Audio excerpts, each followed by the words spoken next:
Oh iya. Nah, gimana Pak Alkausar, Bapak melihat potensi yang ada di Taman Silo ini kayaknya kurang termanfaatkan secara maksimal sebagai tempat wisata dan kuliner yang ada di pusat kota kita? Ya. Yang pertama, kita harus apresiasi kepada pemerintahan kota Sawalunto yang telah menyediakan lahan yang tertinggal, lahan yang tidak terurus dijadikan diurus, dan bikinlah Taman Silo. Ya. Tapi sayang, ini potensi dan yang taman yang bagus ini udah ada lagi tempat fitness, tempat bermain, Ya. kurang tertata. Kita berharap, ayo bersama-sama bagaimana kita membangkitkan, kita jadikan Taman Silo menjadi pusat kuliner kota. Disinilah nantinya masyarakat sambil bermain, sambil menikmati hidangan atau kuliner yang ada di kota Sawalunto. Tapi saya minta juga di sini kendalanya air, banjir, siap tutup, pelataran parkir, kita kurang pelataran parkir yang ada di sini. Ya. Nah, kalau ini udah terkelola bagus, saya yakin Sawalunto menjadikan cita-cita dari pendiri Sawalunto ini akan tercapai dan terwujud.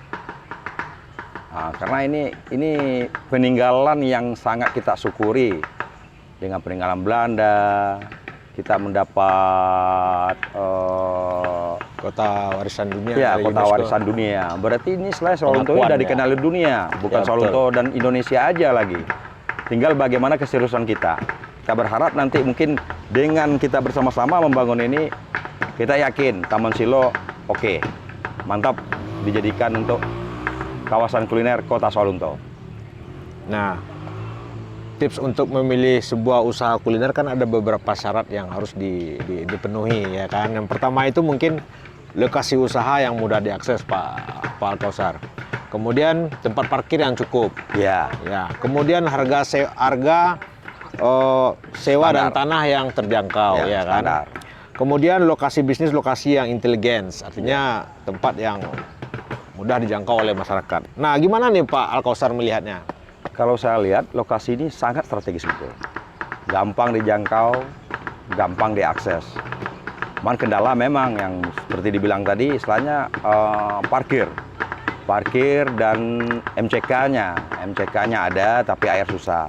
Setelah ya. itu tempat ini kalau hari hujan kan banjir. Ya. Nah, ini yang harus kita pikirkan, kita benahi.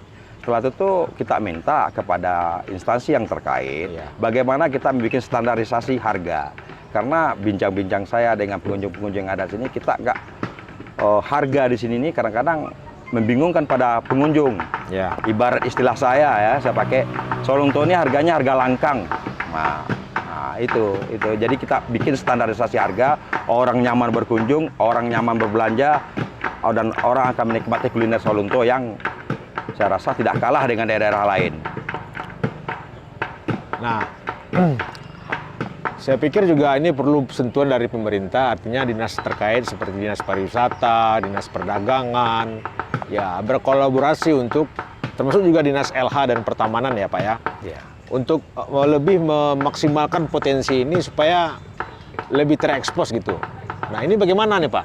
Ya, harapan kita kan semua begitu. Pemerintah, masyarakat, pemerintah swasta itu tidak akan bisa terpisahkan. dengan masyarakat tidak akan bisa terpisahkan. Karena istilah itu bagian dari pemerintah itu bersama-sama membangun. Saya berharap nanti instansi yang terkait yang kita sebut tadi itu nggak bisa terpisahkan. Dia saling keterkaitan. Orang berkunjung, orang akan menikmati kuliner. Tetapi kalau standarisasi harga tidak ada, itu akan menjadikan isu yang tidak bagus. Setelah itu tuh lingkungan hidup, orang berkunjung kalau tempat ini nggak bersih, nggak bagus, orang akan malas. Ya, ya. Saya rasa begitu. Nah, gimana Pak? Ada juga wacana kemarin ini mau memindahkan para pedagang yang ada di Lapsek ke sini katanya, ya kan? Ya. Nah, ini bagaimana Bapak melihatnya ini? Bagus, saya rasa bagus. Saya rasa bagus, tapi bagaimana kita memanage pengelolaannya lagi? Saya rasa dulu pernah wacana di sini sistem digital itu bagus, tetapi kenapa tidak bisa berkembang? Kita bikin Karena, seperti itu ya, iya, kayak Pujasera gitu ya, Pak? Pujasera. Nah, itu nanti mungkin kita akan tampilkan seni-seni budaya yang ada. Nah, kita di sini kan banyak potensi-potensi anak muda kita yang kreatif. Bisa kita tampilkan lah di sini nanti setiap malam minggunya atau 2 kali seminggunya. Ayo bersama-sama.